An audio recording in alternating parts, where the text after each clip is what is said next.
6 p.m., June 10th, 1944. A train grinds to a halt inside Auschwitz for the first time, hours after departing from Budapest. The doors swing open and thousands of people pour out, clamoring and scanning their surroundings. Smoke hangs in the air, mixing with the sharp scent of pungent ash. Violent shouts from I ain't gonna lie, where are they? guards direct passengers to place their few possessions besides the tracks. Bags containing only the bare essentials and the most cherished possessions they could salvage from their homes. Standing on the tracks is Lukács. He's just 16 years old. With him is his father, Sandor. They are the last of their bloodline. A few days before, his family had lived in relative comfort. Lukács went to school. His father was a pharmacist, and they resided in a large apartment. Life was good. Yesterday, that all changed. Lukács and his father are filed into a fast-moving line with other men and teenagers.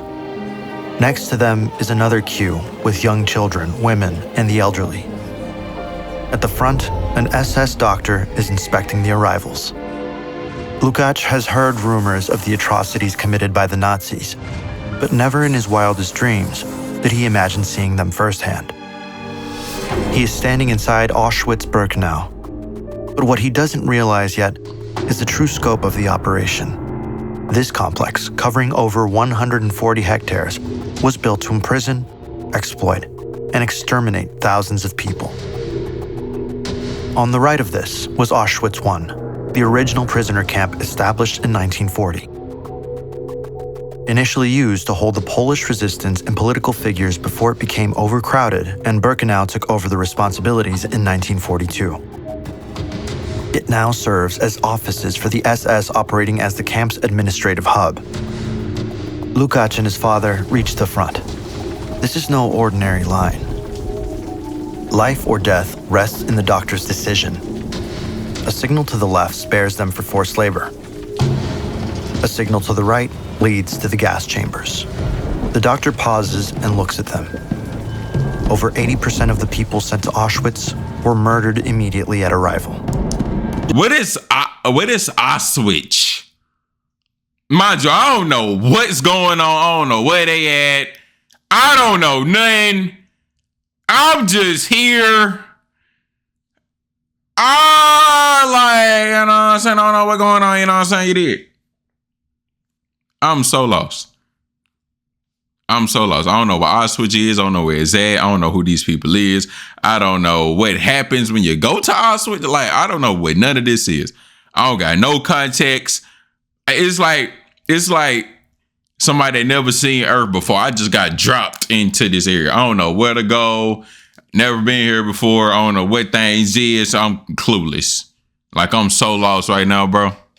Just a minute ago, Tomas, who used to race Lukács home from school, and Mrs. Kovac, the elderly neighbor who would bring them warm bread, was deemed unfit to work and sent to the right.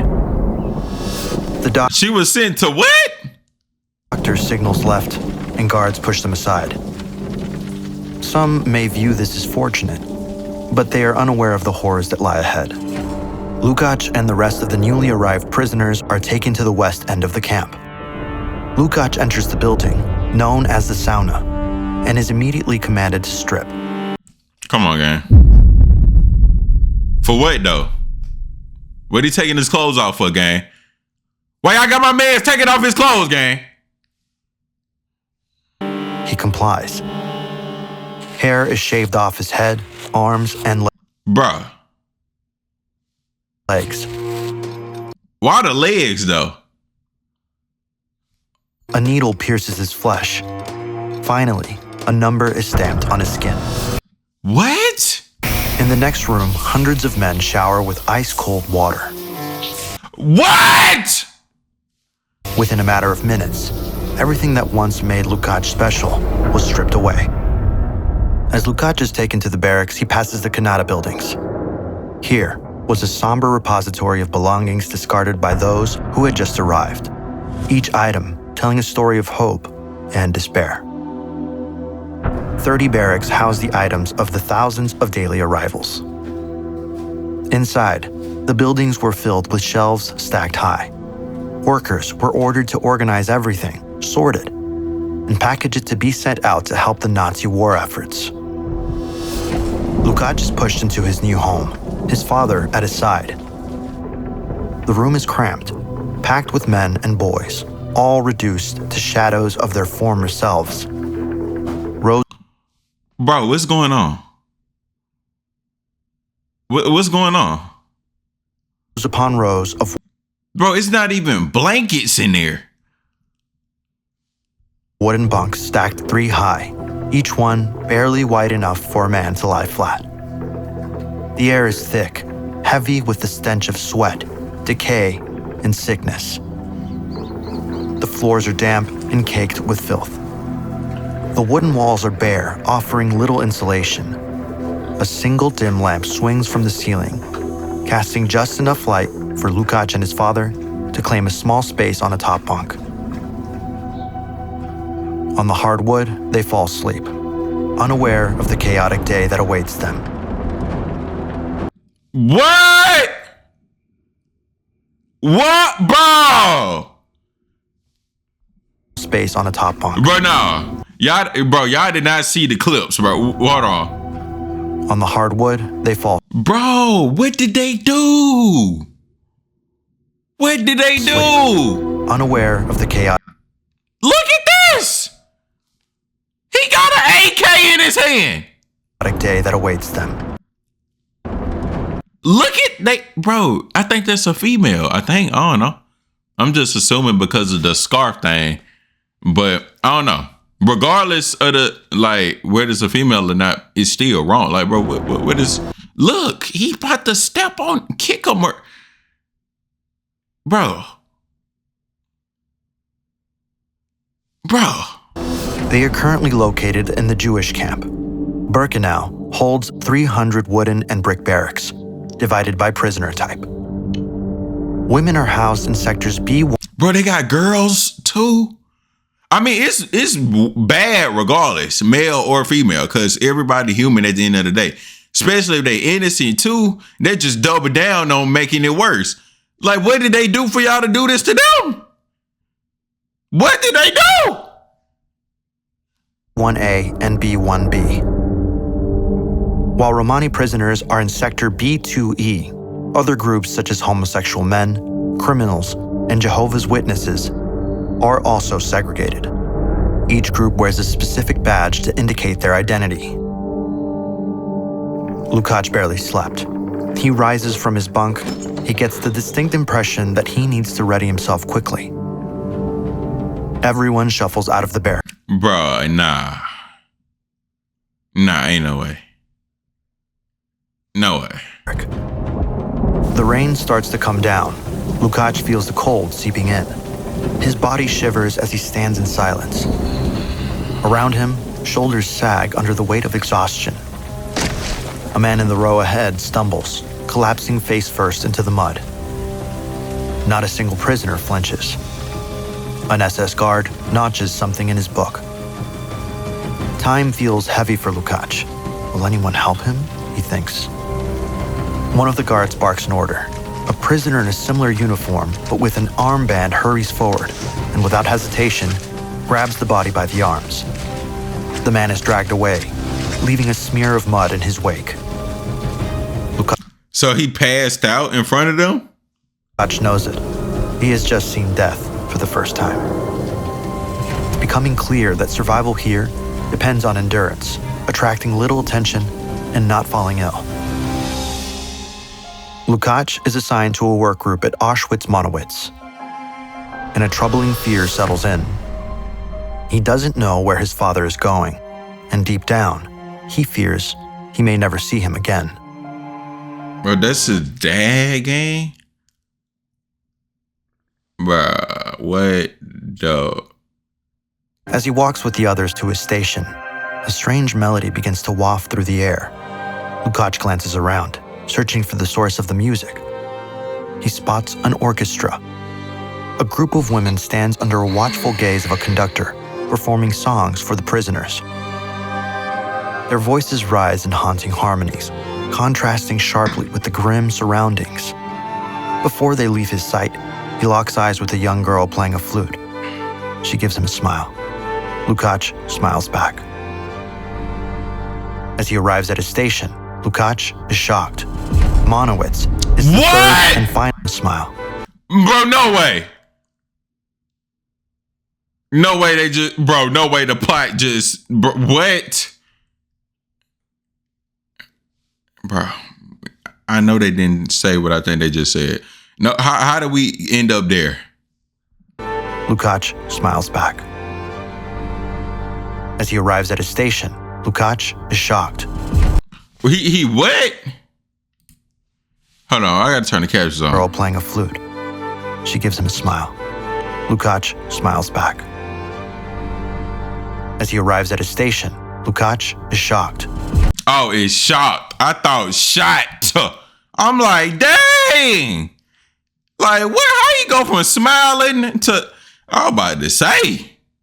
Monowitz is the third and final edition of Auschwitz, a huge factory complex. It primarily produced synthetic rubber and fuel, exploiting slave labor of the camp to support Germany's war efforts. This large industrial complex was dominated by tall brick chimneys emitting thick, black smoke. The factory buildings are massive, with barred windows that give them a prison-like appearance. For the next 6 hours, Lukács works to the bone. Any excuse will result in being shouted at, tormented, or beaten. His group is tasked with offloading and moving sacks full of heavy raw materials from a train cart onto a conveyor belt. Is that coil? As Lukács works, he loses himself in thought to distract his mind from the pain. He wonders why so few people knew of the Auschwitz operations. That's because the camp, being located in southern Poland, about 25 miles from the major city of Krakow, was no accident. Upon creation, it had already established railway connections, allowing the easy transportation of prisoners and supplies. Its proximity to populated areas allowed the camp to remain inhabited, while its relative isolation helped hide it from the world. His thoughts continue. Throughout the morning, 2 other prisoners collapse and are left to die. Unlike earlier, no one is there to take them away. As the clock strikes 12, the workers stop. It's time for food. So like, I was just about to say that. So like, they must not be feeding them, because how are they just collapsing? Like they just falling. So it's like, I thought they wasn't feeding them or hydrating them, but he just said it's time for food. So what's happening to them for them to just randomly fall on the floor? Lukács is passed his ration of watery soup with rotten turnips and potato peels. While Lukács eats, he overhears 2 fellow prisoners discussing rumors about bizarre experiments taking place near the main hospital. Inside one of the rooms is Joseph Mengele, one of the most evil doctors the world has ever seen. Today's task involves working on twins, a particular obsession of his. Bro, what is going on? A few days prior, he infected them with typhus to see how their genes affect their risk of getting sick. Now, he's checking on their progression. If one twin... Mind you, all these people innocent, right? I'm just asking the question. ...dies, the surviving sibling is killed to allow a side-by-side dissection. His mission is racial purity, and his experiments have no limits. Meanwhile, at Monowitz, the day wears on. Lukács feels his legs growing heavier with each step. The work seems endless. Then it happens. He slows down just for a second. His grip on the material loosens. Oh, don't tell me he about to fall like everybody else, like pass out. And a sharp crack echoes as it hits the ground. Without hesitation, a guard rushes over. His face is twisted with rage. Lukács barely has time to react before the blows rain down.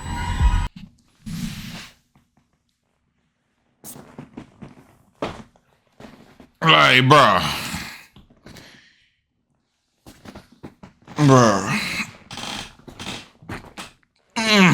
I'm stretching at the same time, but ain't no way. The guard doesn't stop. To scream would only bring more punishment. Lukács is left crumpled in the dirt, grasping for air. He knows that if he stays down for too long, he will get dragged away. Lukács wishes his dad could be there to comfort him. Mind you, bro is 16, bro. Like, come on, gang. Suddenly, a horrific thought comes to mind. What if he's dead? As Lukács limps back to his barracks, a group of guards walk in another direction. Their quarters are a very different world, sheltered from the horrors that surround them. This section of the camp is made up of over 30 buildings housing hundreds of SS guards. The barracks are made from brick and include multiple rooms, often equipped with basic furnishings such as beds, tables, and personal storage. The same officers torturing and murdering prisoners every day have access to amenities like proper sanitation facilities and heating. 7 p.m. Lukács is walking back into his barrack. Amongst the hundreds of prisoners there, he's using his remaining strength to see if his father is amongst them. Finally, near his bunk, he sees a man hunched over with blood on the floor. It's his dad. He hugs him, but his father is almost too weak to stand. He was assigned to work laying railway tracks, and during the day, someone tried to escape. They were shot and killed on the spot. Almost everyone else in the group was beaten badly, including his father. Why, though? They didn't even try to escape. Like, what? They didn't even try to. Only one dude tried to escape and y'all punish it. Like, bro, what is going on, bro?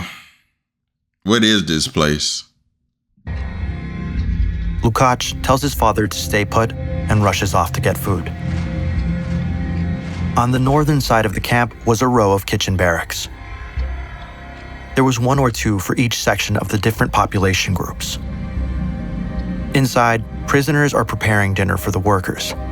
Lukács arrives and manages to find 2 stale pieces of bread and a small sausage. He quickly hurries back. While his father recovered in his bunk, from the corner of his eye, Lukács noticed a small group of prisoners huddled together on the dirt floor. They were playing chess. The pieces were crudely fashioned from wood. The board itself was scratched into the dirt floor. Its lines uneven, but clear enough to follow. One of the men saw Lukács hovering over and invited him to join. For a few minutes, they weren't in Auschwitz. They weren't prisoners. They were chess players, strategists, tacticians. For the next few months, these were the only moments Lukács looked forward to.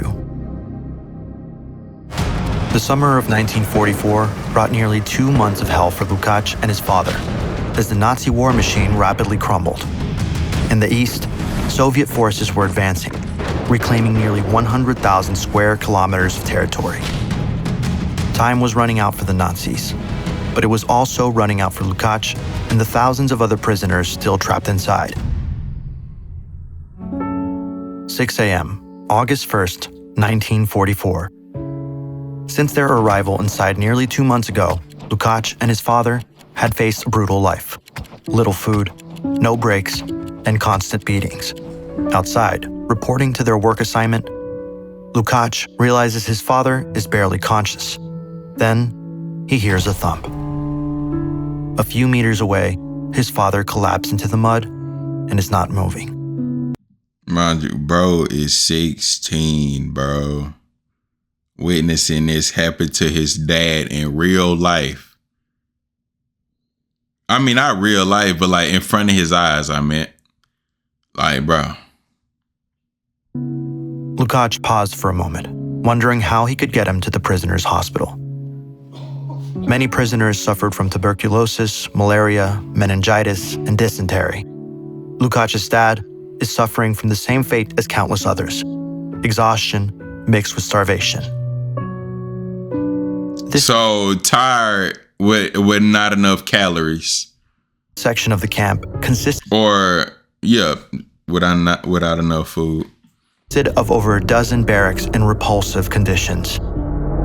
Camp doctors could not help many of their patients. They were also prisoners themselves. Even if he was transported to the hospital, the conditions were so squalid that the chances of survival would be extremely low. At night, Rats would chew away at the legs of the sick, both those alive. What?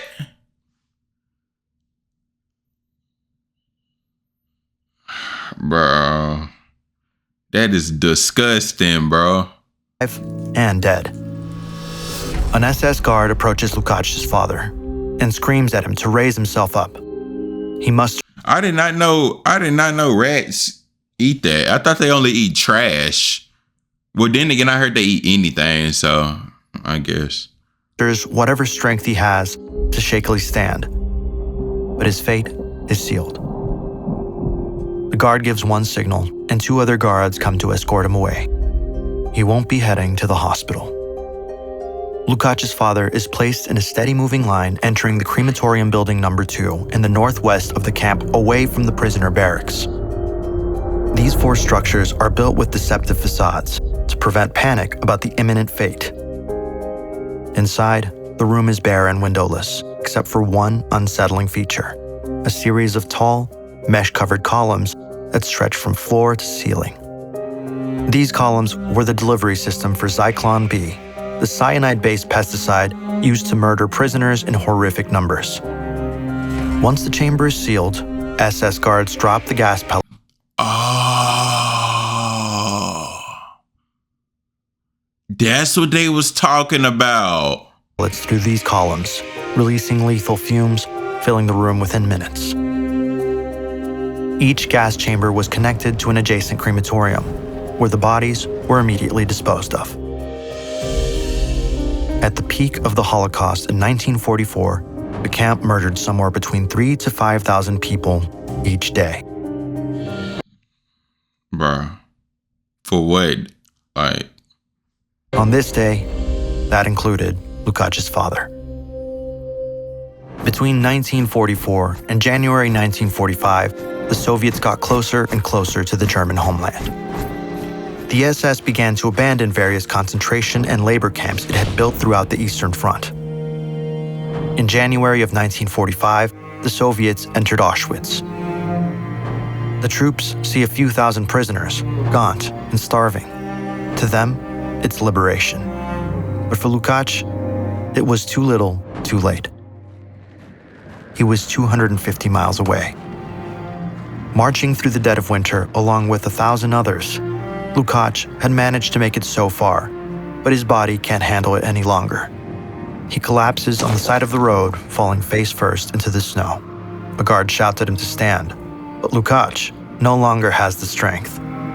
The last sound he hears is a rifle being cocked, followed by a shot that echoes through the cold air. Auschwitz operated from Like, what is wrong with these people, bro? Like,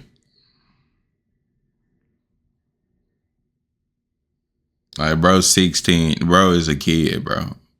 Like, that's what I'm saying. What did they do wrong? Like, why is they doing this to these people? Like, are these innocents? I'm genuinely asking the question.